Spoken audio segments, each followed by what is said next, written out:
Most werewolf stories tell you about the alpha who finds his Luna, destiny written in moonlight and fate. But Sarah's story began with ash. Ash rubbed into her silver fur until it turned muddy brown. Ash mixed with suppressants until her scent became nothing. Ash in her mouth as she swallowed every insult, every shove, every reminder that omegas were worth less than dirt. She was 12 when she made the choice. 12 when she watched her mother's body burn on a pyre meant for traitors, accused of a bloodline that threatened the wrong people. 12 when her guardian spirit appeared in the smoke and taught her the greatest deception of all, how to bury a Luna so deep that even the moon herself would look away. For the past several years, she had been the Blood Moon Pack's favorite target. The Omega who couldn't shift properly, whose wolf emerged patchy and weak.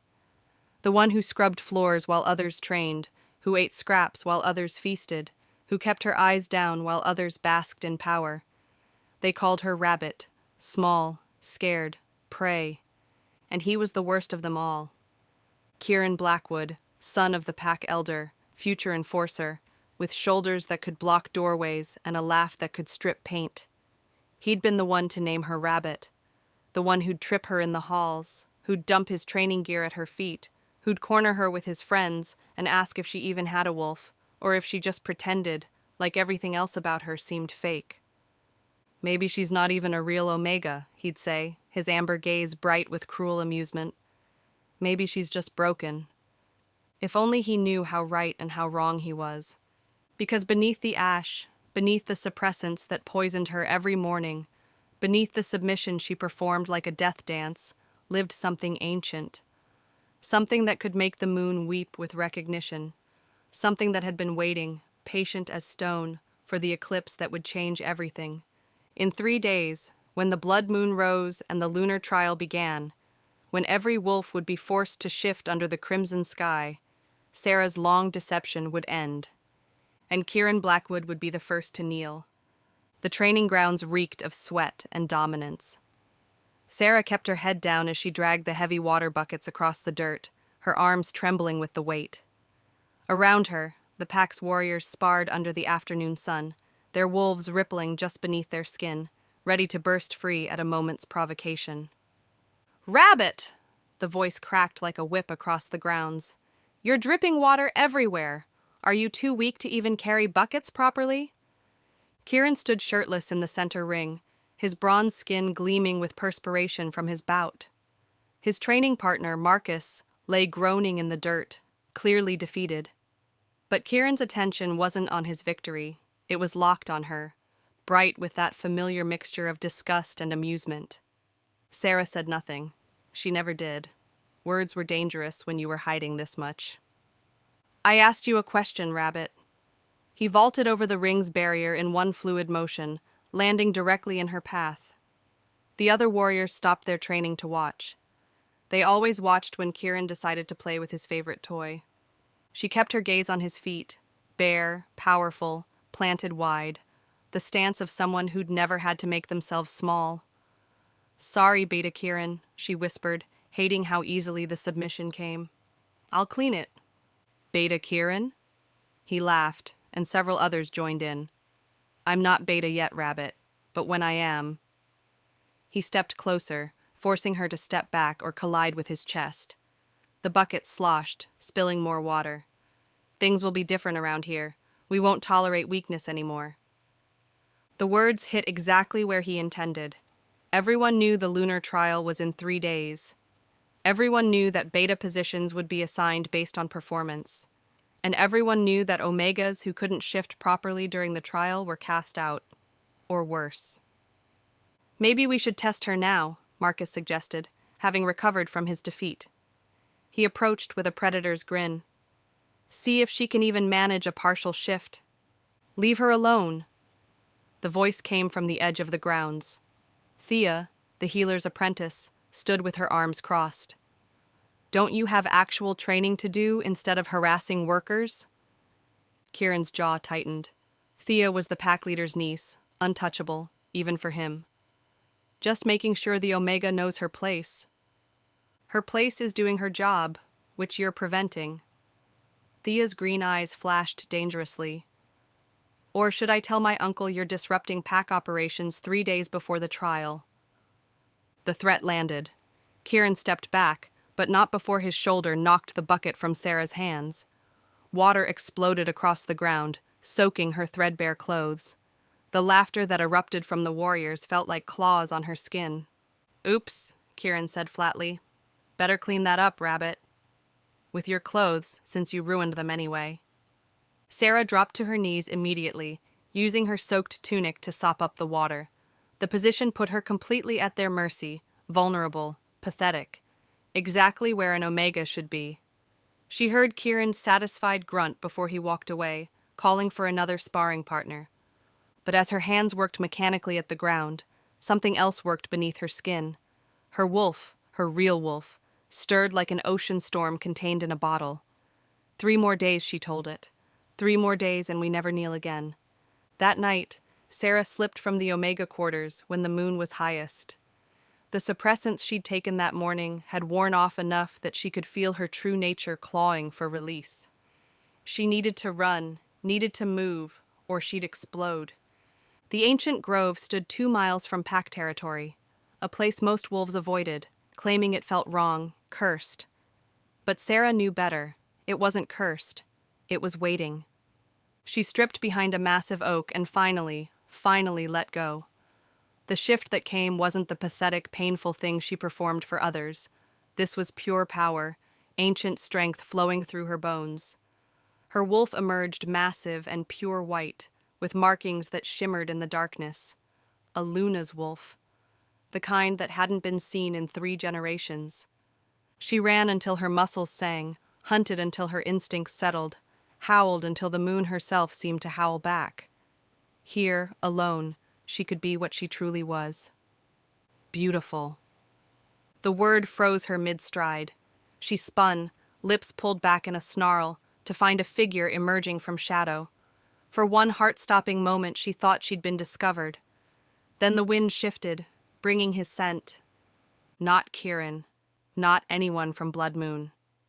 This wolf smelled of distant mountains, of power so ancient it made her bones ache. He stepped into the pale light, an older man with graying hair and eyes like polished obsidian. "Lower your hackles, young Luna," he said calmly. "I mean no harm. I've been waiting for you to be ready." Sarah's wolf wanted to submit and challenge simultaneously, a confusing amalgam of instincts that told her this man was important, dangerous, essential. "My name is Atlas," he continued, seemingly unbothered by her defensive posture. "For years, I've led a network of wolves in secret. We call ourselves the Shadow Pack. We've been protecting Silvercrest survivors, hiding them across multiple territories. I knew your mother, helped her prepare contingencies before that final night." His expression grew grave. "The blood moon comes, child. And with it, things that have slept will wake. The trial isn't what your pack thinks it is." She shifted back, grabbing her clothes with inhuman speed. "What do you mean?" "I mean the beta selection is a farce. Pack leader Rourke has already chosen. His son, despite the boy's weakness. And Kieran Blackwood, despite his cruelty. The trial is just ceremony." Atlas stepped closer, his presence overwhelming. "Unless someone challenges it. Unless someone reveals what they really are when the moon turns red." "I can't." The words scraped her throat. "If they know what I am, they'll try to use you, or kill you. Yes." Atlas nodded. "Your mother thought the same.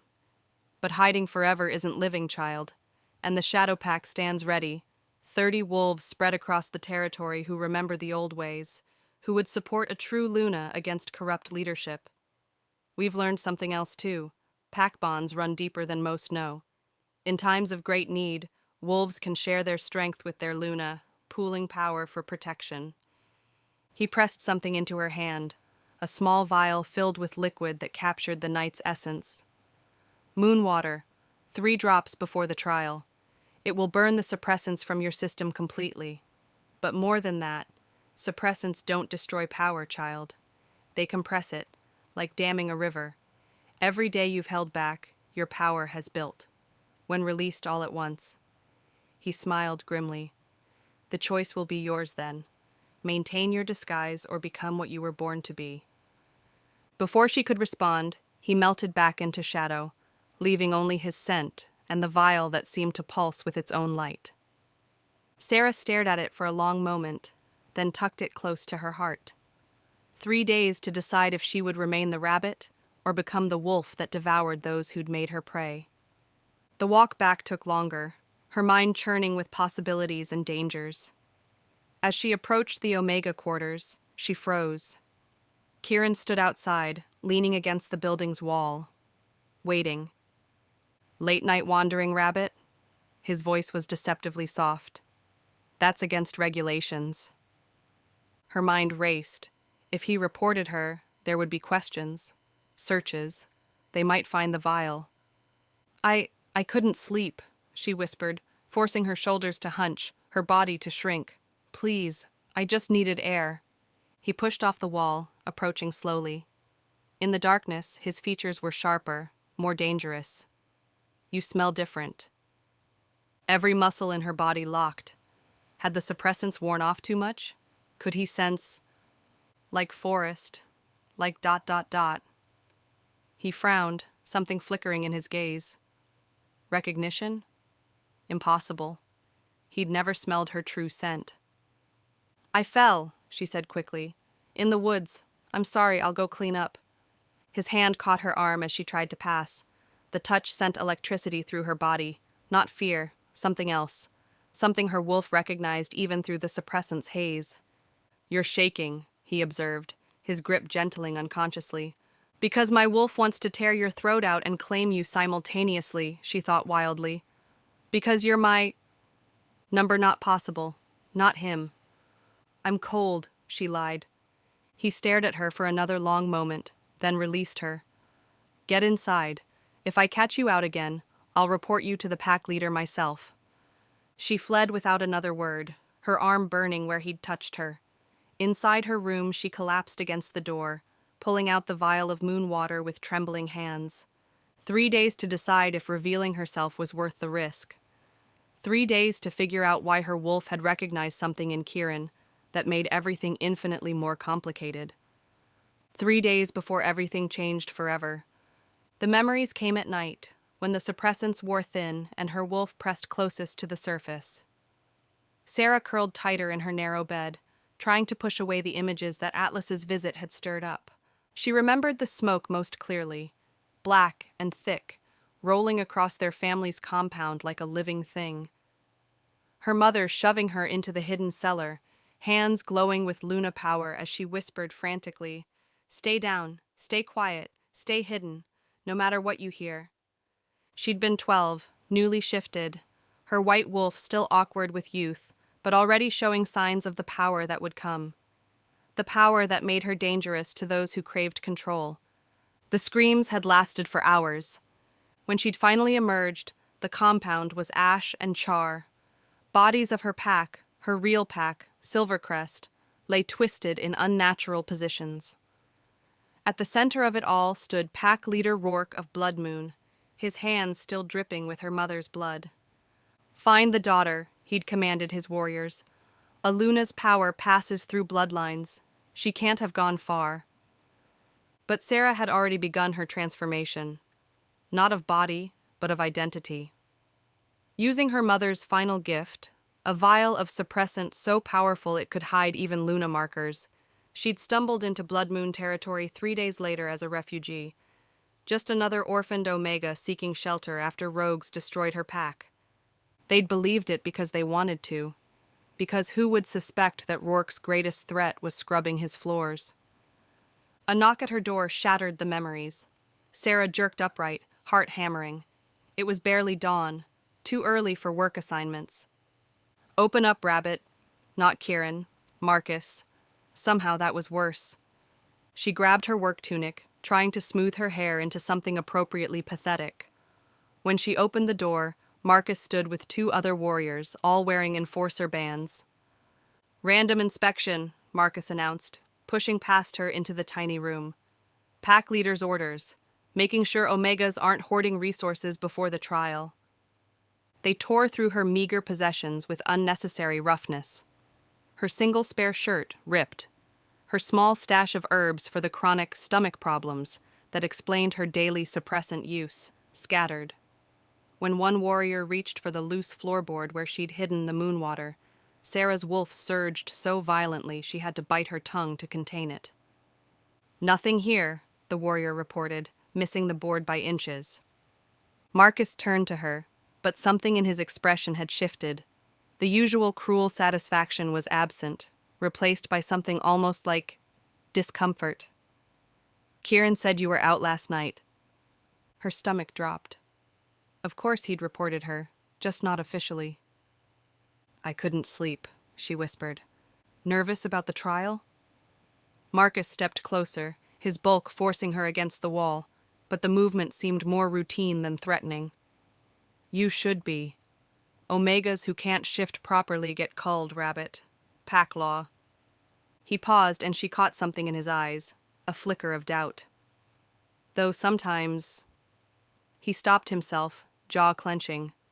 "Pack law is pack law." The other warrior laughed. "Getting soft, Marcus? Next, you'll be suggesting we treat Omegas like equals." Marcus's expression hardened again, but Sarah had seen it, that moment of questioning. "Just stating facts. The weak get culled. Always have." "Always will," the other warrior added with satisfaction. But Marcus didn't echo the sentiment. Instead, he turned away abruptly. "We're done here." Before leaving, he paused at her doorway, not quite meeting her eyes. "The trial changes everything, for all of us." The words seemed to carry weight beyond their surface meaning. "Some changes are necessary, others—" He shook his head and left without finishing. After they left, Thea appeared in the doorway, medical bag in hand. She surveyed the damage with a frown. "Pack your things," she said quietly. "You're moving to the healing ward, assistant quarters." Sarah's eyes widened.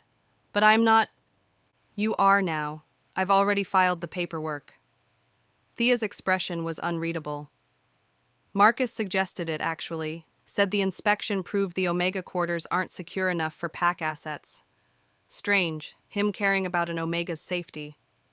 The revelation stunned Sarah. Marcus had suggested protecting her? "The trial is in 2 days," Thea continued. "Things are going to change, Sarah. Be ready." The use of her real name sent chills down her spine. Did Thea know something? But the healer's apprentice was already walking away, leaving Sarah to gather her destroyed belongings. The healing ward sat at the pack's heart, connected to both the main house and the training grounds. Her new room was tiny but private, with a lock. Sarah spent the morning learning basic medicine sorting from Thea, trying to ignore how her wolf grew increasingly agitated as the day wore on. "You're not what you seem," Thea said suddenly while they worked. "Neither am I." Before Sarah could respond, the ward doors burst open. Kieran stumbled in, supported by 2 warriors, blood streaming from deep gashes across his chest and back. "Rogue attack," one warrior gasped. "Full pack. They came from nowhere." Marcus arrived moments later, having heard the commotion. He took one look at Kieran's wounds and his face paled. "Those aren't random rogue marks. That's Northern Territory fighting style."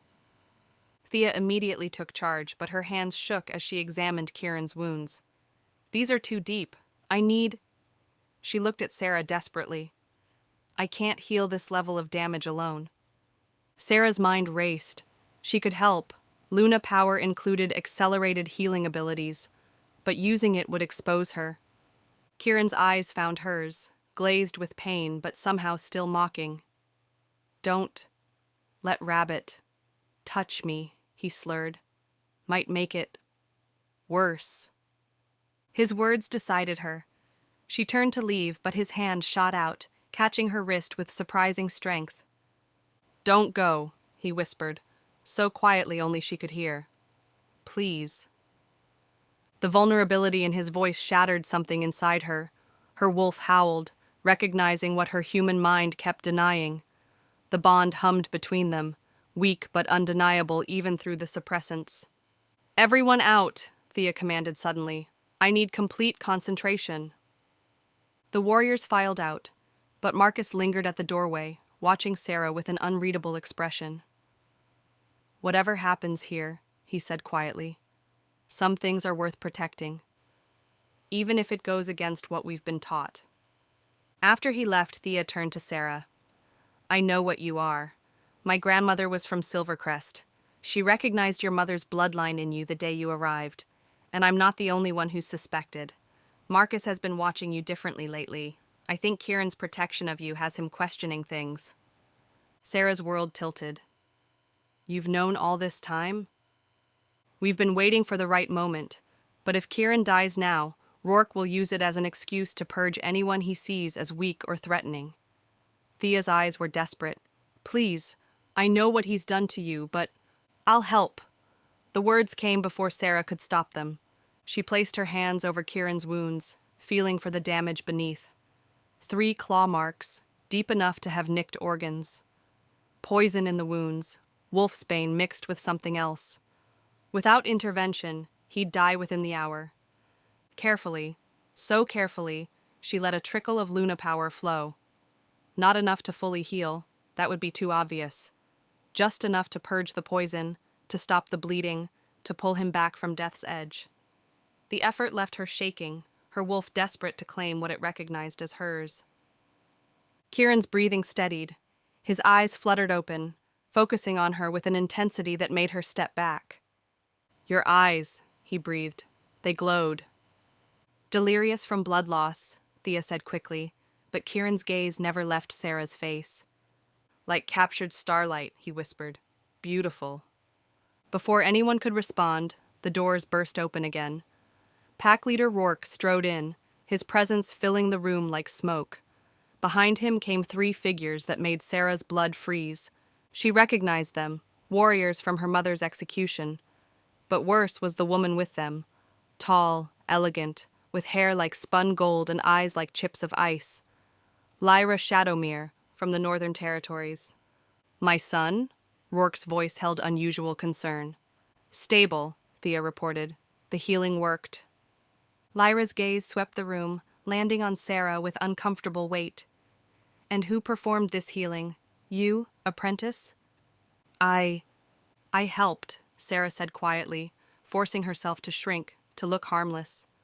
"Just held supplies." Lyra approached slowly, each step predatory. "You look familiar, little Omega. Have we met?" Sarah shook her head, not trusting her voice. She knew exactly who Lyra was, the Shadow Luna who'd been terrorizing Pax for over a decade, who'd helped orchestrate Silvercrest's destruction. Lyra had been the one to tear her mother's heart from her chest, examining it like a curiosity before storing it away. Lyra reached out, fingers almost touching Sarah's face before Kieran's hand shot up, catching her wrist. "Don't touch what's mine," he growled, still half delirious. Everyone froze. The words hung in the air like a challenge. Rourke laughed, harsh and disbelieving. "Yours?" The Omega question mark. But Lyra's eyes had sharpened with interest. "The trial will be fascinating this year." She pulled free of Kieran's grip. "I've decided to stay for it. As an honored guest, of course." She swept from the room, leaving tension thick as smoke. Rourke followed after ordering increased security for his son. When they were alone again, Thea turned to Sarah urgently. "She knows. Lyra knows who you are." "How?" "Because she was there. The night your mother died. She's the one who—" Thea stopped, eyes wide with horror at what she'd almost revealed. Who what? But Sarah already knew. The memories she'd suppressed crashed back. A golden-haired woman holding her mother's heart in her hand, examining it with cold fascination. Luna hearts hold special power, Lyra had told Rourke that night. If preserved correctly, they can fuel a Shadow Luna's magic for years. Sarah's wolf roared inside her, demanding vengeance. The moonwater vial seemed to burn against her skin where she'd hidden it. "The trial isn't random," Thea whispered urgently. "Rourke and Lyra planned this. Shadow Lunas can sense dormant Luna power. She's using the trial to force any hidden Lunas to reveal themselves. It's how she's found victims in other packs. From his bed, Kieran watched them through half-closed eyes, his enhanced hearing catching every word. When Sarah glanced at him, he mouthed a single word. Run. But she couldn't. Not with Lyra here, not with her mother's murderer walking free, not with her mate. No, she refused to acknowledge that. Lying injured because of rogues that smelled suspiciously like Northern Territory wolves. The trial was tomorrow night. One more day to decide, maintain her cover and likely die in the cull, or reveal herself and face the woman who'd torn her mother's heart out. Atlas's words echoed, "Things that have slept will wake." Sarah touched the vial through her shirt. Perhaps it was time to stop running, time to stop being prey, time to become the predator her blood demanded she be. The night before the trial, Sarah couldn't sleep. Every time she closed her eyes, she saw Lyra's face, heard her mother's screams, felt the weight of hiding pressing down on her chest like stones. She slipped from her room in the healing ward, needing air, needing movement. The pack grounds were eerily quiet. Most wolves were resting, preparing for tomorrow's trial. The blood moon would rise at midnight, and with it, every wolf would be compelled to shift, their true nature revealed under its crimson light. The training grounds were empty, except for one figure moving through combat forms in the darkness. Kieran. His wounds from yesterday had healed remarkably fast. Too fast for normal healing, even with her help. She should leave, but something kept her frozen, watching. He moved like water over stone, each strike precise, deadly. But there was something wrong with his form, a hesitation in his left side, a favoring of his right leg. The wounds might be closed, but the damage lingered. "Stop hiding and come here," he said without turning. Sarah's breath caught. She considered running, but his next words stopped her. "I know you're there, Rabbit. Your scent is distinctive." She emerged slowly, ready to flee at the first sign of aggression. But Kieran just continued his forms, sweat gleaming on his skin despite the cool night air. "Couldn't sleep either," he asked, finally stopping to face her. In the darkness, his features seemed softer, less cruel. "Tomorrow changes everything." "For you, maybe." The words slipped out before she could stop them. "You're guaranteed beta position." His laugh was bitter. Nothing's guaranteed, especially not when Lyra Shadowmere is involved. He studied her with an intensity that made her skin prickle. "You know who she really is, don't you?" Sarah kept her expression blank, but her heart raced. "She's not just from the Northern Territories," Kieran continued. "She's their Shadow Luna. Started her rise to power about a decade ago. First, she was just another ambitious wolf. Then she discovered how to steal Luna power, to absorb it into herself. Since then, multiple packs have fallen to her, always the same pattern. She arrives as a guest, identifies threats during trials or ceremonies, and then..." He made a cutting motion across his throat. "Why are you telling me this?" "Because tomorrow, during the trial, she'll be watching, looking for specific wolves." His gaze bore into hers. Wolves who shine too bright under the blood moon. He knew. Somehow he knew what she was. Sarah backed away, but Kieran moved faster, catching her arm gently. "I'm not going to hurt you," he said quietly. "Yesterday, when you healed me, Thea healed you. Thea doesn't have the kind of power that flows like pure energy." His thumb brushed over her wrist, feeling her racing pulse. "How long have you been hiding?" "I don't know what you're talking about." "Since you arrived," he said, and her breath stopped. "Right after Silvercrest burned, a traumatized Omega seeking shelter. My father was so proud of his victory that night." Sarah tried to pull away, but his grip, while gentle, was unbreakable. "I was there," he admitted, and her wolf snarled inside her. 13 years old, my first real raid. They told us Silvercrest was harboring rogues, that they were a threat. I believed them until I saw..." He stopped, jaw clenching. "Until I saw what Lyra did to your mother." The admission shattered Sarah's control. She ripped away from him, partial shift taking over. Her nails became claws, her teeth lengthened. "You were there," she snarled. "You watched her die." "I tried to stop it," his voice cracked. "I was 13 and stupid, and I tried. Lyra put me down with one hand, made me watch as she—" He couldn't finish. As she tore her heart out. Sarah's voice was barely human. I heard everything from the cellar, every scream, every plea. "I'm sorry." The words fell between them, inadequate. "When you arrived, I recognized you immediately, the daughter who should have died with her pack." "So you tortured me instead?" Rage burned through her. "I kept attention off you." He stepped forward, ignoring her claws. "Do you think you're the only one who can act? Every insult, every moment of cruelty was calculated to keep others from looking too closely. The pack doesn't question the Omega everyone pities. They don't investigate the girl the future Beta torments. Even Marcus has started questioning the way we treat Omegas. I've seen him watching, doubting. The cruelty is breaking something in him." The revelation hit like ice water. "You're lying." "I'm really not." He reached into his pocket, pulling out a folded paper. "Your intake documents. The real ones. They have your mother's seal on them, hidden but there. My father never checked closely. Why would he? But if Lyra sees these—" Sarah stared at the papers. There, barely visible, was the Silver Crest Luna mark. "I've been destroying evidence," Kieran said quietly. "Every trace that could connect you to Silvercrest. But tomorrow, under the blood moon, no amount of suppressants will hide what you are. Lyra will see, and she'll do to you what she did to your mother. Unless you run, tonight. I've arranged transport to the Eastern Territories. They have no alliance with Lyra. You could— hide again? Pretend to be weak while she grows stronger?" Sarah's wolf pushed against her skin. "No. Then you'll die." "Maybe." She pulled out the vial of moon water, watching it shimmer. "Or maybe it's time someone stood up to her." Kieran's eyes widened at the sight of the vial. "That's concentrated moon water.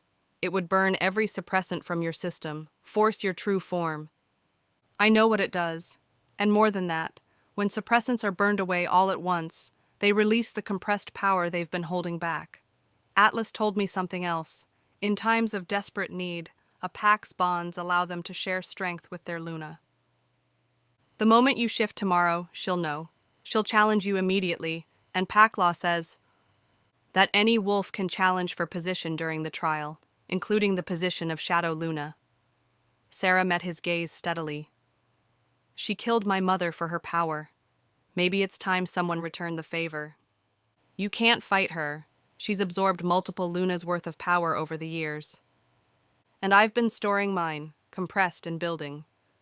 Understanding dawned in his eyes, followed by fear. "When that dam breaks, it'll be catastrophic."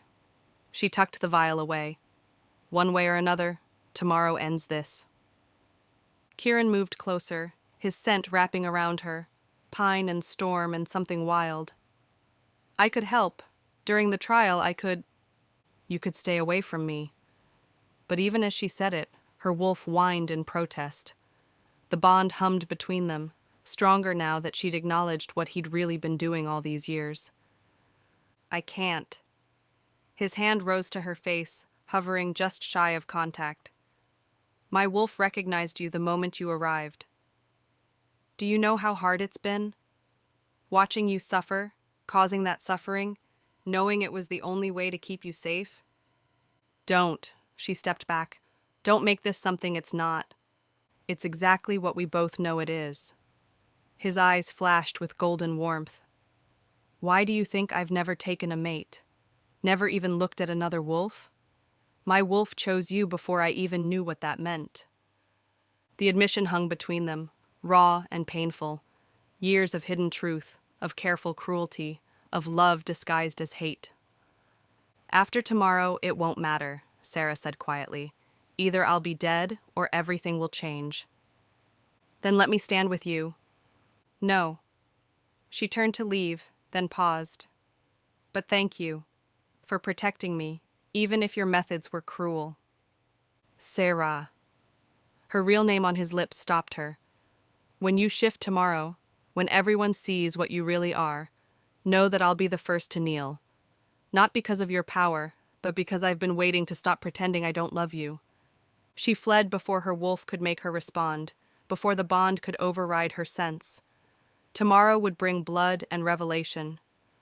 But tonight, she would prepare for war. The blood moon rose like a wound in the sky. Every wolf and blood moon pack gathered in the ceremonial circle, a massive clearing surrounded by ancient stones that hummed with primal energy. The trial would test every wolf, from the strongest alpha to the weakest omega. Rankings would shift, futures would be decided under the crimson light. Sarah stood with the other omegas at the circle's edge, her whole body vibrating with suppressed power. She hadn't taken the moon water yet. She was waiting for the right moment, when Lyra would be unable to stop what was about to unfold. Pack leader Rourke stood on the raised platform, Lyra beside him like a golden shadow. Her dress seemed to absorb light, and her calculating gaze scanned the crowd with predatory interest. Tonight, Rourke's voice boomed, we determine the future of Blood Moon Pack. The strong will rise, the weak will submit, and those who cannot serve. His gaze found the Omega section, will be culled. Several Omegas whimpered. Beside Sarah, a young wolf named Chen trembled violently. She recognized him, another refugee who'd arrived 2 years ago, his original pack destroyed by rogues. The first trial, Lyra announced, her voice like honey over glass, is transformation. Every wolf must shift under the blood moon's light. Those who cannot achieve full transformation will be marked for removal. The higher-ranked wolves went first. Alphas shifted in explosions of power, their wolves magnificent and proud. Betas followed, strong and steady. Kieran's transformation was particularly impressive, his wolf massive and black as night, amber eyes burning as they found hers across the clearing. Marcus shifted next, but Sarah noticed something different about him. Instead of immediately joining the other betas, his gray wolf positioned itself oddly, closer to the Omega section than his rank required. His eyes held none of their usual cruelty. When another beta snarled at an Omega who'd stumbled, Marcus actually stepped between them, a warning growl rumbling from his chest. The crowd murmured at this break in protocol. Rourke's eyes narrowed at his enforcer's strange behavior. Then came the Omega's turn. One by one, they shifted. Some managed decent transformations, others struggled, their wolves emerging patchy or weak. Chen couldn't shift at all, collapsing in tears as guards marked him for culling. "The rabbit!" someone called out. "Let's see the rabbit try." Sarah stepped forward, feeling every eye on her. Lyra leaned forward with interest. This was it. The moment of choice. She reached for the vial and stopped. Something was wrong. The air smelled different, like smoke and ash and... The attack came from 3 sides at once. Rogues poured into the clearing, dozens of them, their eyes glazed with unnatural light. But these weren't random rogues. Sarah recognized the fighting style, the coordinated movements. Northern Territory wolves, wearing rogue pelts as disguise. Chaos erupted, wolves scattered, some fighting, others fleeing. In the confusion, Sarah saw Lyra smile, a cold, satisfied expression. This was planned. The trial was a trap. A massive rogue lunged for the Omega section. Chen screamed, still unable to shift. Without thinking, Sarah moved. The partial shift came instantly, just enough to give her claws and strength. She met the rogue head-on, tearing through its throat in one motion. But more kept coming, specifically targeting the Omegas. No, not all Omegas. They were herding them, sorting them, looking for something. Looking for someone. Brilliant, Lyra's voice carried over the chaos. A Luna would never let innocents die. She'd reveal herself to save them. Sarah understood then. This wasn't about conquering Blood Moon Pack. This was about forcing hidden Lunas to reveal themselves. How many packs had Lyra tested this way? Another rogue charged Chen. Sarah moved to intercept, but Kieran got there first, his black wolf tearing through 3 rogues in seconds. His eyes met hers, a clear message. I'll protect them. You do what you need to do. Then Marcus's gray wolf appeared at Chen's other side, snarling protectively at the approaching rogues. "Behind me, Omega," he growled, and there was no mockery in it, only determination. More surprisingly, several other Blood Moon wolves were breaking rank, following Marcus's lead, protecting Omegas instead of maintaining battle formation. "Marcus, what are you doing?" Rourke roared from the platform. Marcus's wolf turned toward his alpha, and for the first time in his life, spoke against orders. "What's right for once?" The defiance sent shockwaves through the pack. Marcus, the brutal enforcer, was protecting the weak. The seeds of change Kieran had mentioned were finally sprouting. Sarah's hand closed on the vial. Around her, wolves were dying.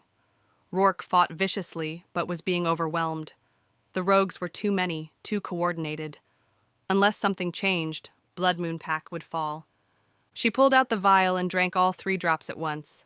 The effect was instantaneous and agonizing.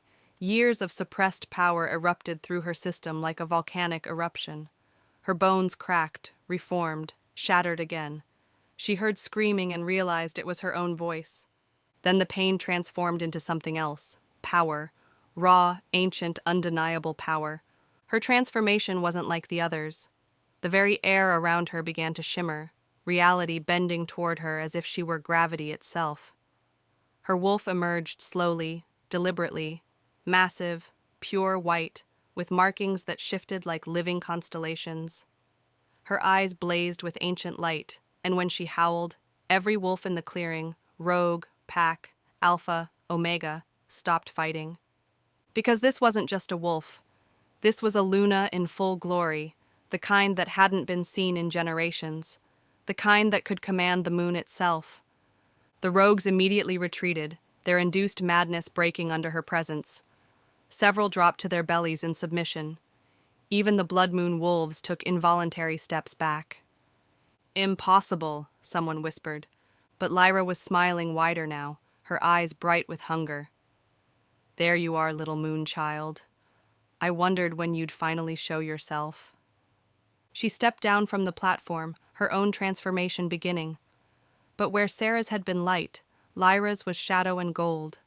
Her wolf was beautiful in a terrible way, larger than any normal wolf, with fur that seemed to devour light and eyes like golden voids. "Do you know what I am?" Lyra asked, her voice carrying despite her wolf form. "I'm evolution. Lunas were too powerful, too dangerous to exist alone, so I learned to take that power, to redistribute it. I've been collecting Luna hearts for over a decade, each one making me stronger." She began to circle Sarah, and Sarah could feel it, a pull on her power, like Lyra was trying to drain her. "Your mother's power was particularly sweet," Lyra continued, "but yours, compressed for years, building pressure. You're not just a Luna, are you? You're a weapon waiting to explode." The pull grew stronger. Sarah's wolf snarled, fighting against it, but she could feel her power being siphoned away. "Submit," Lyra commanded. "Kneel, and I'll make your death quick." Sarah's legs trembled, her wolf whimpering as more power was drawn out. Around them, other wolves were kneeling, compelled by Lyra's stolen strength. All except one.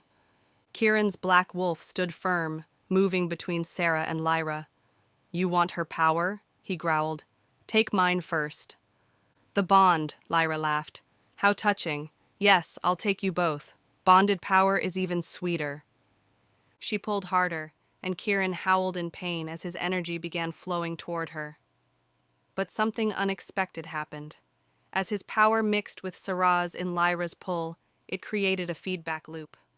The bond, instead of weakening them, began amplifying their combined strength. Sarah felt it, Kieran's power flowing into her even as Lyra tried to steal it. Not taking, but giving. Freely offered through their bond. "What?" Lyra stumbled, her pull faltering. That moment of weakness was all Sarah needed. She stopped resisting Lyra's pull, and instead reversed it, using their connection to flood Lyra with years of compressed, unfiltered Luna power all at once. Lyra's golden eyes widened in shock, then pain. Too much. The explosion of power lit up the night like a second moon. The silence that followed was absolute. When the light faded, Lyra lay unconscious in human form, her body smoking from the overload. Every wolf in the clearing remained frozen, staring at Sarah's magnificent form. She stood over Lyra's unconscious body, her white coat still shimmering with residual power, markings flowing like captured constellations across her fur. The blood moon itself seemed to pulse in rhythm with her breathing. Then, one by one, they began to kneel. It started with the Omegas.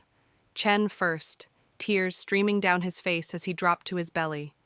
Then the Betas, their heads bowing low. Marcus was among the first, his gray wolf's submission genuine rather than forced, his transformation from oppressor to protector finally complete. Even the Alphas, proud and powerful, lowered themselves before her. Pack leader Rourke was the last to remain standing, his face twisted with rage and disbelief. "You," he snarled. "You're the Silvercrest brat, the one who escaped."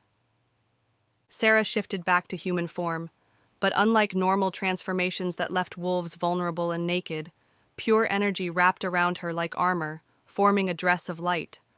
When she spoke, her voice carried the authority of generations of Lunas. "I am Seraphina Silvercrest," she announced. "Daughter of Luna Celeste, heir to the Silvercrest pack you slaughtered. And I challenge you, Rourke Bloodmoon, for the crime of murder and the wrongful taking of power." "You can't challenge me," Rourke spat. "The trial is for ranking, not—" "Pack Law, Article 7, Thea spoke up from the crowd, her healer's robes torn but her voice steady. "Any wolf may challenge for leadership if they can prove the current leader gained power through deception or murder." She held up a leather journal. "My grandmother's records. Detailed accounts of the night Silvercrest fell. The peaceful pack you claimed harbored rogues? They were celebrating the youngest prince's first shift. The Luna you said attacked first? She was singing moon songs with her children when you arrived." Murmurs rippled through the pack. Many of the older wolves looked stricken. They remembered that night, remembered the stories they'd been told. "Lies," Rourke growled, but his voice lacked conviction. "Truth," Atlas emerged from the shadows at the clearing's edge, accompanied by 24 wolves. "The Shadow Pack bears witness. We've protected the survivors of Silvercrest across multiple territories, waiting for their true Luna to emerge." Behind him, wolves began shifting to human form. Sarah gasped as she recognized faces from her childhood. Guards who'd been on patrol during the attack, servants who'd escaped through hidden passages, even her mother's Beta, grown old but still strong. "We witness," they said in unison. "We remember." Rourke's face contorted. "It doesn't matter. I've led this pack. I've made us strong." "You've made us cruel," Kieran interrupted, stepping forward. His transformation back to human form was smooth, controlled. "You taught us that power meant stepping on the weak, that strength meant causing fear. Look around, Father." The word dripped with disgust. "Your own pack doesn't respect you. They obey because they're terrified, because you cull anyone who shows disagreement, because you allied with monsters like her." He gestured to Lyra's unconscious form. "How many packs has she destroyed using your resources? How many innocent wolves have died because you wanted more power? You dare." "I dare because someone should have dared long ago." Kieran moved to stand beside Sarah, not behind her, but as an equal. "I challenge you as well, for the crime of forcing me to watch a mother murdered, for making me complicit in hiding genocide, for turning me into someone cruel enough that my own mate couldn't recognize my protection as love." Sarah's breath caught. He was publicly acknowledging their bond, making himself vulnerable. Rourke laughed, ugly and harsh. "Two pups think they can take me? I've been alpha for—" His words cut off as more wolves stepped forward. "I challenge you," Thea said clearly, "for forcing healers to let wolves die if they couldn't pay your taxes." "I challenge you," Marcus added, stepping forward with newfound conviction. "For years, I enforced your cruel laws, hurt those weaker than me. But watching Kieran protect her, seeing the truth hidden in plain sight, it broke something in me. Or maybe it fixed something that was broken. I challenge you for making us weapons instead of protectors, for turning us into monsters." His voice cracked with genuine emotion. "I've done terrible things under your orders, but tonight I choose to be better. The Omegas I tormented deserve justice." One by one, wolves stepped forward with grievances. The widows whose mates had died in meaningless territorial disputes. The orphans whose parents had been culled for weakness. The refugees who'd been treated as servants despite their original ranks. By the end, half the pack stood in challenge. Rourke's control snapped. He shifted with a roar, his wolf large and scarred, teeth bared. "Then I'll kill you all." He lunged for Sarah, but she was ready. The compressed power hadn't just built strength, it had built control. She shifted mid-leap, meeting him in the air. They crashed together, a tangle of fur and fury. But this wasn't really a fight. Rourke was strong, yes, experienced certainly. But Sarah was something beyond normal pack dynamics. She was Luna-born, moon-blessed, and carrying power that sang through her veins like captured lightning. She let him attack first, dodging with fluid grace. Let the pack see his violence, his lack of control. When he grew frustrated, leaving himself open, she struck once, precise, decisive. Her teeth found his throat, not to kill but to force submission. Rourke's wolf thrashed, then stilled. She could feel his pulse against her teeth, rapid with fear. "Submit," she commanded through the link all alphas shared. For a moment she thought he would. His wolf recognized her superiority, wanted to bare its throat. But Rourke's human pride was stronger. With a violent twist he broke free, shifting human as he stumbled back. "Never," he gasped. "I'd rather die than submit to a—" The attack came from behind. Lyra, conscious but weak, had dragged herself up. Her claws, still partially shifted, went for Sarah's exposed back. Kieran moved faster than thought. He took the strike meant for Sarah, claws raking across his chest, the same place the rogues had wounded him.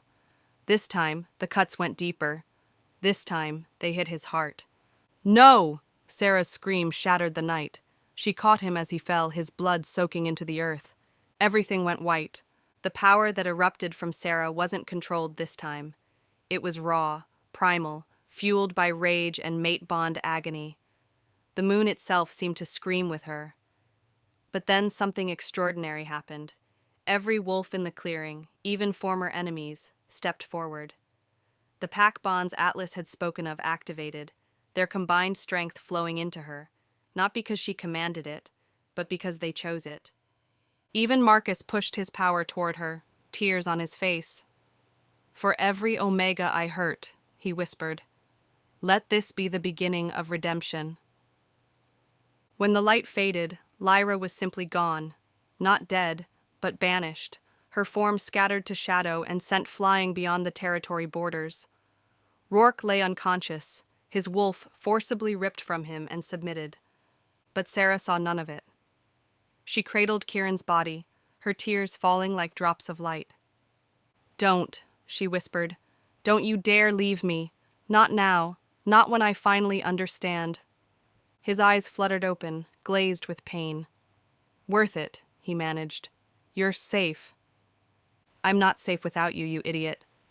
She pressed her hands to his wounds, pushing Luna power into them, but the damage was too severe. "Please, please, I can't." "Sarah." His hand found her face.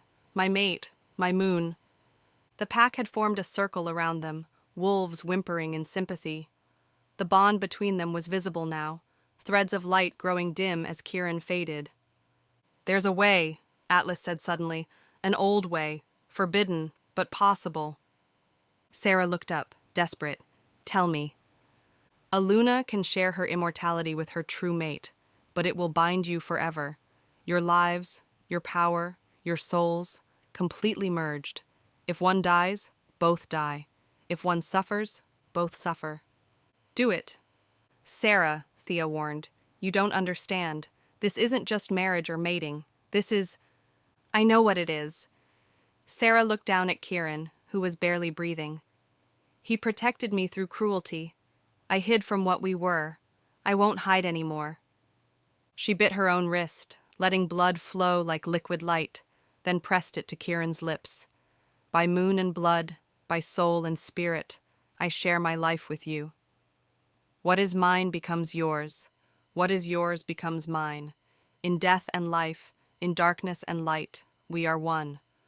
The words were ancient, pulled from ancestral memory. As Kieran drank, the bond exploded into something more.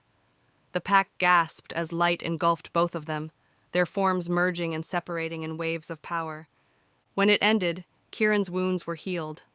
But more than that, his eyes now held flecks of celestial light among the amber. His hair bore streaks of white. He was no longer just an alpha wolf. He was Luna-bonded, the first male to ever bear such a mark. They rose together, hand in hand, facing their pack. Rourke was conscious, but remained on his knees, his wolf completely submitted. The choice was clear: exile or death.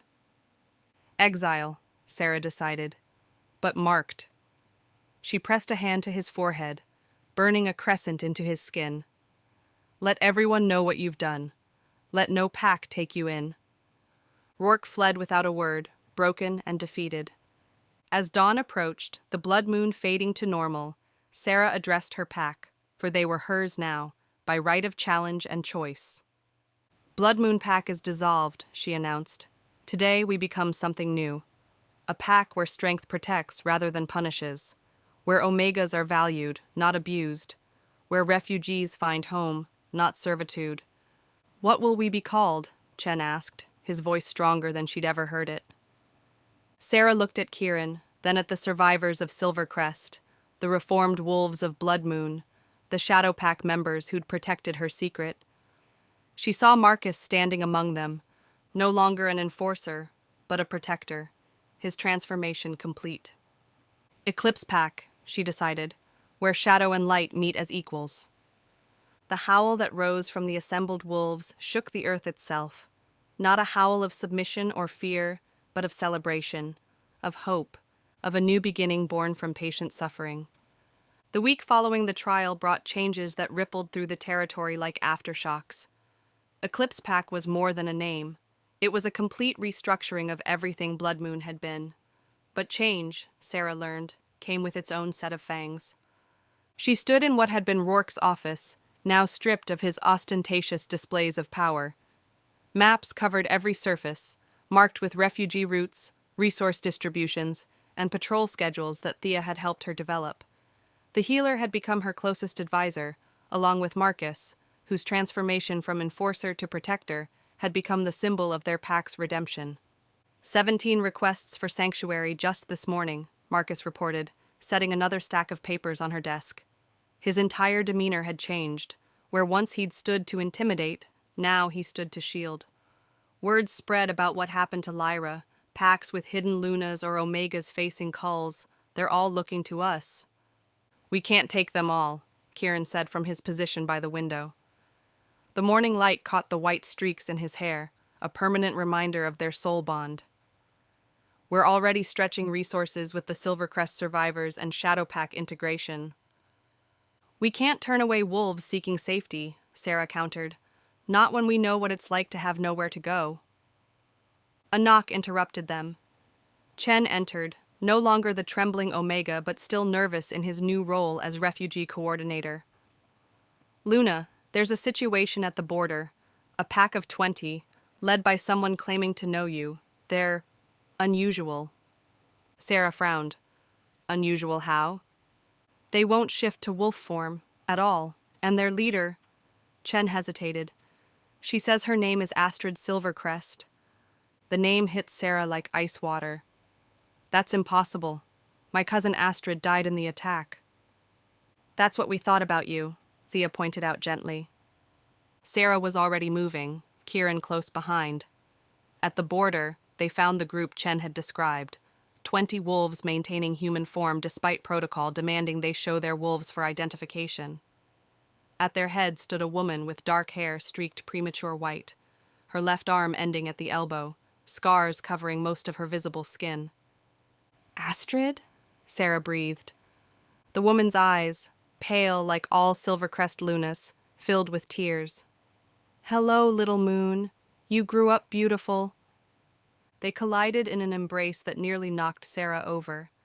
Astrid was real, solid, alive. But when Sarah pulled back, she saw the damage more clearly. Burn scars covered Astrid's neck, and her remaining hand trembled with constant small tremors. "How?" Sarah asked. "Lyra captured me during the attack, before she'd perfected killing Lunas." Astrid's voice was rough, damaged. "She took my wolf, Sarah. Literally ripped it from my soul to add to her collection. It was one of her first successful extractions, making her stronger. I survived, but barely. These others found me over the years." She gestured to her group. "We're all the same. Wolves who've had their spirits torn away by Shadow Lunas. We can't shift because there's nothing to shift into." "But you escaped," Sarah said, still processing. 3 years after she took my wolf. She thought I was broken, harmless. But losing your wolf doesn't mean losing your mind, or your desire for vengeance. I spent the next 4 years tracking her, learning to fight without claws, to hunt without enhanced senses. I had to become more human to survive, and humans, I learned, can be remarkably dangerous when motivated. Kieran inhaled sharply. "I've heard of this. Shadow Lunas can separate wolf from human, stealing the power while leaving the person alive, but incomplete." "Broken," one of Astrid's companions said bitterly.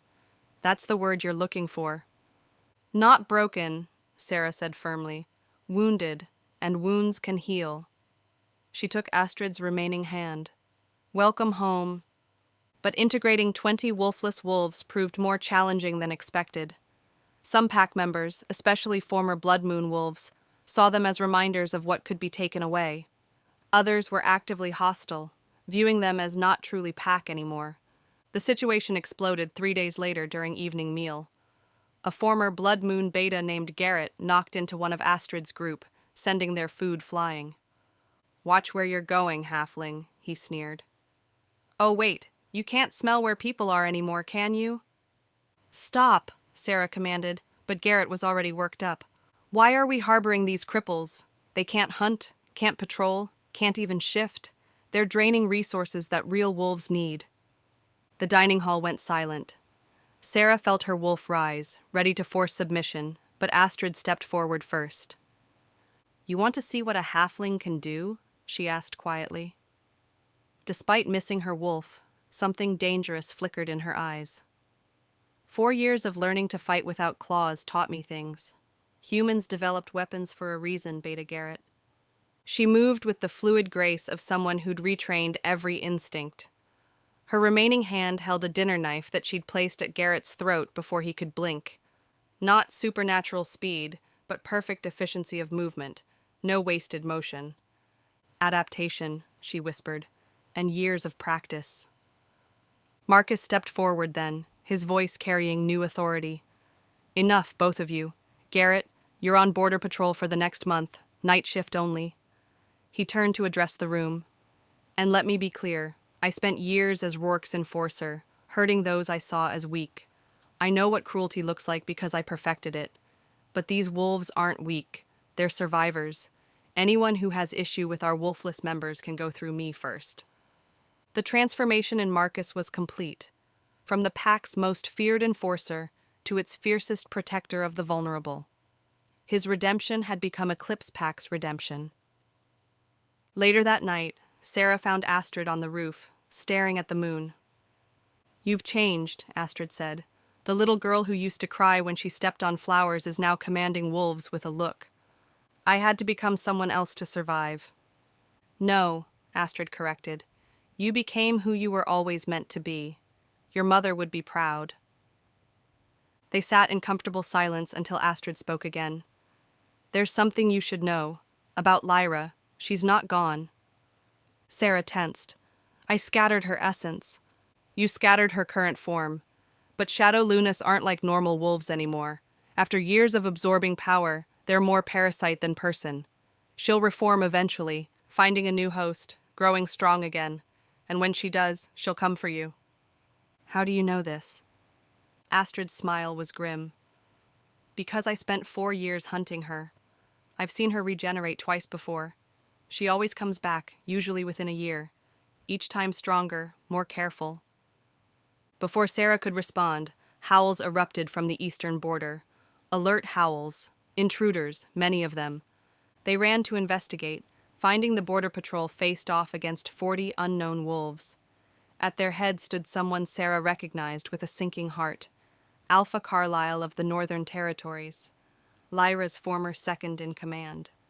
"Luna Serafina," he called out, his voice carrying threat. "You have something that belongs to us."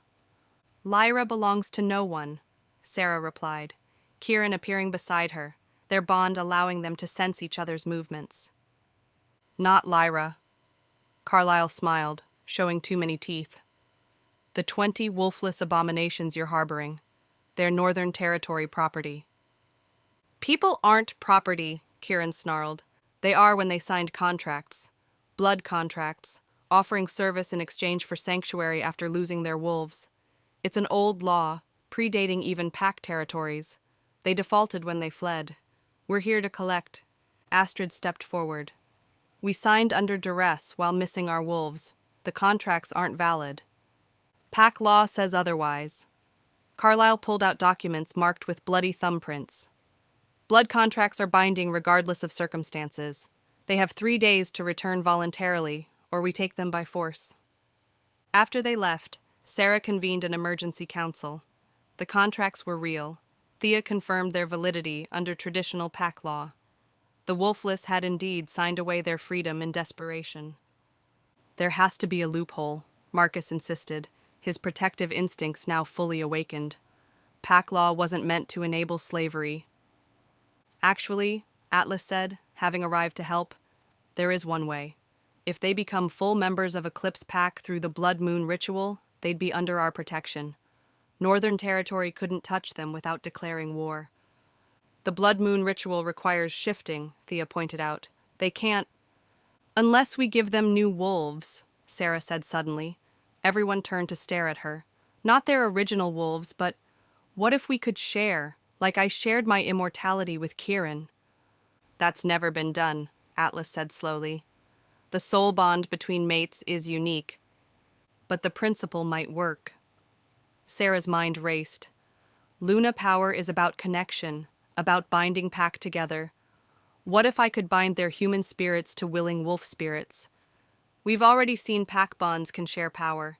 It happened during the trial when everyone helped me. "You mean create artificial wolf bonds?" Thea looked intrigued but worried. "The risk." "I'll volunteer," Chen said immediately, "to share my wolf with one of them, if it's possible." "As will I," Marcus added, surprising everyone.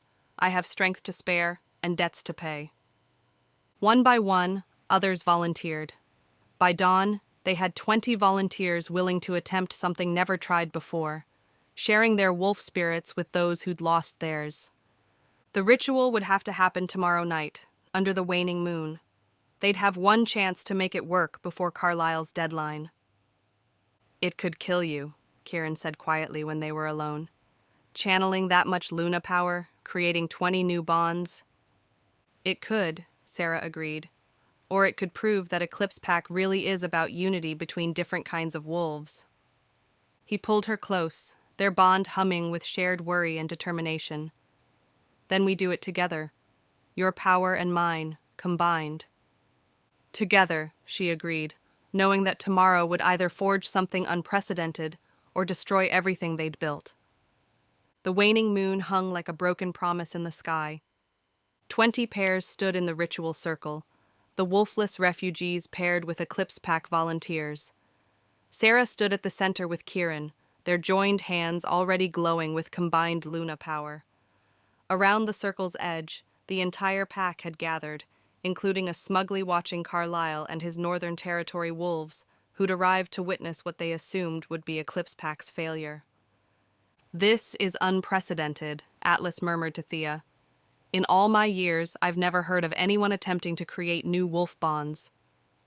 Astrid stood paired with Chen, her single hand gripping his tightly. "If this doesn't work—" "It will work," Chen said firmly. "Luna Sarah doesn't fail." Marcus stood paired with one of the younger wolfless, a girl who'd lost her wolf at 15. "Whatever happens, he said quietly. This is right. This is what pack should be. But Sarah was far from confident. The power required for what she was attempting made her previous achievements look like parlor tricks. She was trying to forge connections between souls that were never meant to connect, to create artificial bonds that mimicked the natural wolf spirit. Begin, she commanded, her voice carrying power that made every wolf present shiver. She and Kieran raised their joined hands, calling on their merged power. Energy spiraled up from their forms, creating a column that pierced the night sky. The moon itself seemed to pulse in response. By my right as Luna, by the blood of Silvercrest that flows through me, by the bonds that tie pack to pack and wolf to wolf, I call upon the ancient packs, Sarah intoned, the words coming from ancestral memory. Let those who were severed be made whole. Let those who would share do so freely. Let the broken be reforged. The power flowed from her into the circle, wrapping around each pair. She could feel the volunteers' wolves, confused but willing, trusting their Luna's guidance. She could feel the emptiness in the wolfless, gaping wounds in their souls where their animals had been torn away. Carefully, delicately, she began to weave. Not replacing what was lost, but creating bridges. Shared pathways where human and wolf could coexist across two bodies instead of one. The first connection sparked between Astrid and Chen.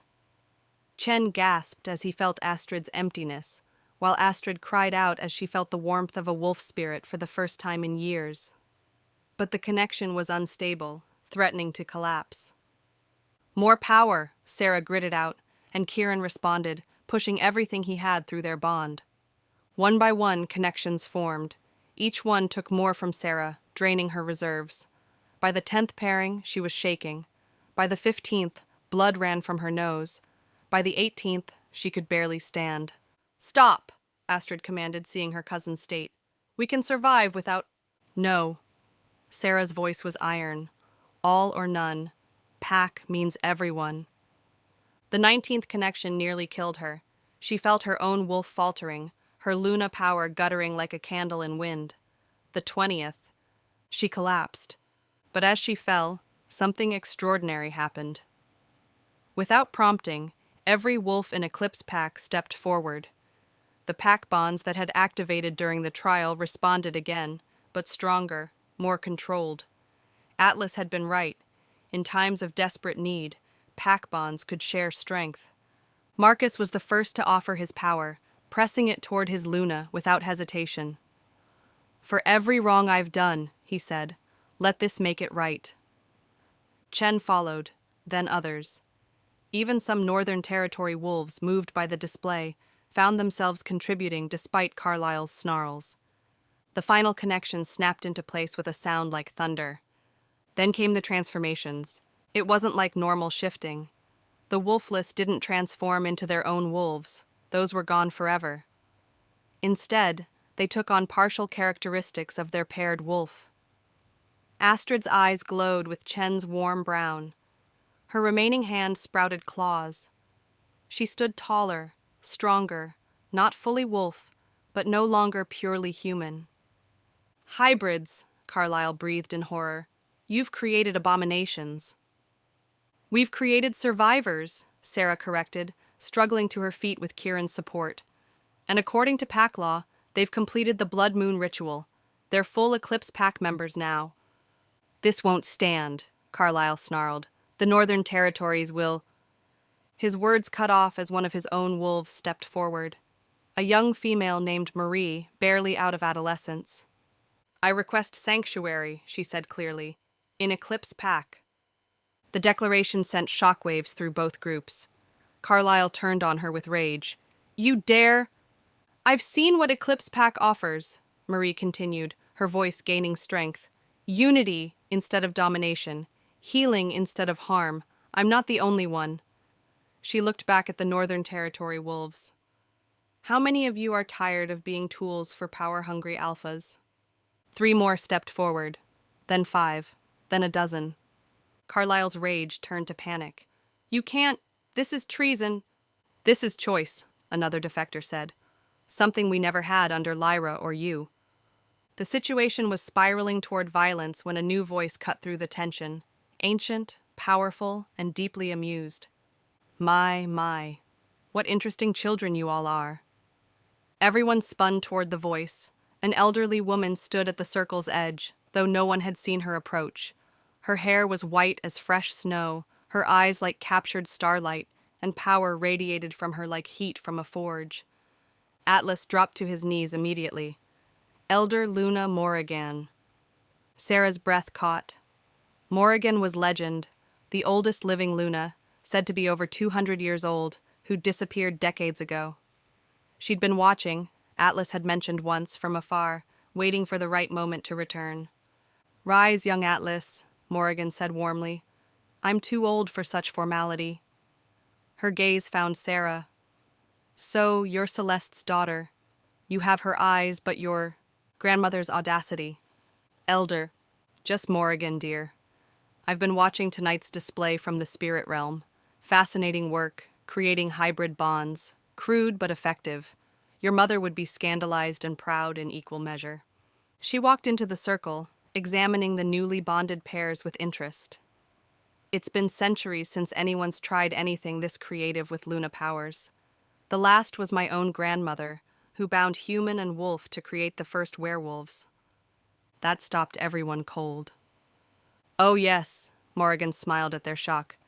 "Did you think we always existed? We were created, dear ones. Human shamans binding wolf spirits to themselves for power. The first Lunas were the shamans who succeeded without dying." She turned to Carlyle. "Run along, little Alpha. Your presence bores me. Take whatever wolves still follow you and go. But know that Eclipse Pack is under my protection now. Any action against them is action against me."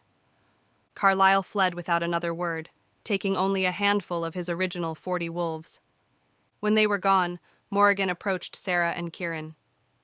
"You two have done something remarkable here. Not just the soul bond. That's been done before, though rarely. But this." She gestured to the hybrid bonded pairs. "This is evolution, the next step in what we are." "Will they be stable?" Sarah asked anxiously. "The bonds?" "With time and practice, yes. They'll never be traditional wolves, but they'll be something new. Something that might be needed for what's coming." "What's coming?" Morrigan's expression grew grave. "Lyra isn't the only Shadow Luna. She was part of an entire faction that emerged over the past decade, wolves who learned to steal power rather than earn it. They believe regular Lunas are too dangerous to exist. They've been systematically hunting and draining Lunas. You've drawn their attention now." She pulled out an ancient scroll. "This contains the location of every known Luna in hiding. 12, not counting yourself. They'll need to be warned, offered sanctuary if desired. The Shadow Lunas are mobilizing. War is coming, whether we want it or not." "Then we'll be ready," Sarah said firmly. "Will you?" Morrigan studied her. "You nearly died creating 20 bonds. The Shadow Lunas have absorbed powers from dozens of victims each. You'll need more than courage." "She has more," Kieran said. "She has Pack. Not just Eclipse, but every wolf who believes in something better than the old ways." Morrigan smiled. "Perhaps. We'll see." She turned to leave, then paused. "Oh, and dear, your mother's heart still beats." Sarah's world tilted. "What?" "Shadow Lunas don't destroy Luna hearts. They preserve them, using them as power sources. If Lyra had your mother's heart, it's now stored somewhere in the Northern Territories. Food for thought." She vanished between one blink and the next, leaving chaos in her wake. "My mother's heart," Sarah whispered, legs shaking. "We'll find it," Astrid said immediately, her new hybrid strength steadying her cousin. "All of us. That's what Pack does." As dawn broke, painting the sky in shades of hope, Sarah looked around at her pack, wolves, hybrids, and humans who'd chosen to stand together. They were bruised, exhausted, and facing an uncertain future. Chen approached, his eyes bright with tears and joy. "Luna, I can feel my wolf in Astrid, and her strength in me. It's like we're both more than we were." "That's exactly what you are," Sarah said. and exactly what Eclipse Pack will be. Marcus stood with his paired wolfless, the girl now bearing traces of his gray wolf's strength. "This is redemption," he said quietly. "Not just for them, but for all of us who lost our way." The sunrise revealed messengers approaching from multiple directions. Word of tonight's miracle was already spreading. Packs seeking alliance, wolves seeking sanctuary, and somewhere out there, Shadow Lunas planning retaliation. War was coming, but for the first time in generations, the Lunas wouldn't face it alone. 6 months later, the Eclipse Pack territory had tripled in size, its borders now encompassing 3 merged packs and 2 refugee settlements. The main compound bustled with activity as wolves of every designation worked side by side, alphas teaching omegas combat techniques, hybrids leading patrols with their unique sensory abilities, and former enemies now sharing meals as family. Sarah stood on the highest balcony, watching the organized chaos with satisfaction. Her white hair, fully white now, the price of channeling so much Luna power, caught the morning breeze. Beside her, Kieran traced lazy circles on her expanded belly. Twins, Thea had confirmed that morning, both showing signs of Luna markers. Twin Lunas haven't been born in 300 years, Kieran mused. Our children will be legends before they take their first breath. Our children will be whatever they choose, Sarah corrected. That's the world we're building. Below, she could see Astrid training the newest hybrid pairs. The process had been refined, no longer requiring Sarah to nearly die each time. The hybrid program had attracted wolves from across the continent, those who'd lost their wolves to Shadow Lunas or accidents, finding new hope in shared bonds. Chen had become something unprecedented, a hybrid who could fully shift by channeling through his bond with Astrid. They'd become Eclipse Pack's strongest warrior pair, their combined fighting style unpredictable and devastating. Marcus approached from the doorway, fully embracing his role as Beta. His transformation from cruel enforcer to fierce protector had become the symbol of Eclipse Pack's philosophy, that anyone could choose to be better. The Northern Territory envoys have arrived. In the council room, 3 nervous wolves awaited. Sarah recognized none of them.